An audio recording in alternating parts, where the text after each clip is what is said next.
Kim, thanks for joining us. What can you tell us about this plea to have Odelia and Nerissa released? Well, this has been a 28-year battle.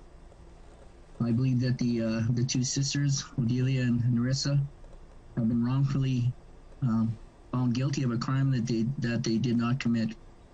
And we are actually calling for their immediate release. We believe that there should be steps taken where they are released back to their family so they can begin their healing journey. 20 years is a long time. It's long enough. Why did you get involved? Well, and I got involved because I really felt strongly that the system was totally unjust, the justice system against Odelia and Nerissa. And it speaks volumes of what happened to them.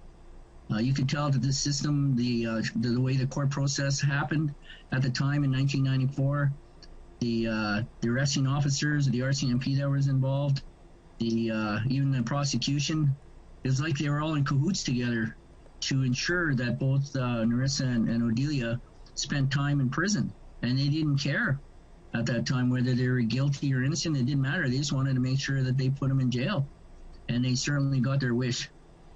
Now, what does this case say about Indigenous incarceration overall in Canada? You know, this is just the tip of the iceberg.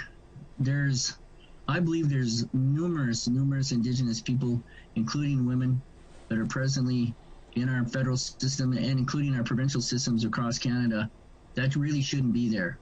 And the system is so stacked against them. A lot of times that they want to, with respect to any kind of assistance or resources, they're just not there. And when you have a colonial system, the way it's set up, it's not designed for Indigenous people at all. Actually, I believe it's designed to keep Indigenous people in prison, in jail, to ensure that we have lawyers working and parole officers and guards and all that kind of thing. It's just a business for years and years. That's all it's been, is a business. Is for colonial governments and that to ensure that our people are incarcerated in record numbers. So, Kim, what are the next steps?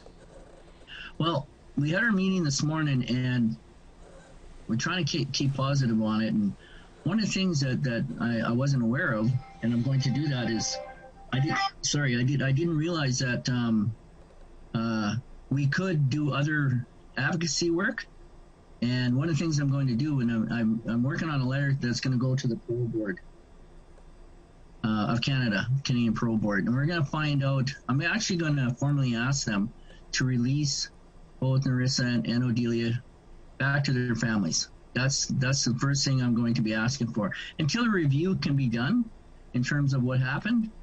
And because one of the questions I also have of Miller, or excuse me, Lametti and the Justice Minister, the Federal Justice Minister, is how long do they propose to keep them there? Like another 30 years? Really, they've actually been institutionalized far more longer than that. They've been out in the public. They're not a danger to society. Nothing like that. They should be released, and they should be both going home so they can begin their healing journey. All right, Kim, we'll end it there. I want to thank you again for taking a few minutes to speak with us. Oh, no problem. Thank you very much for calling.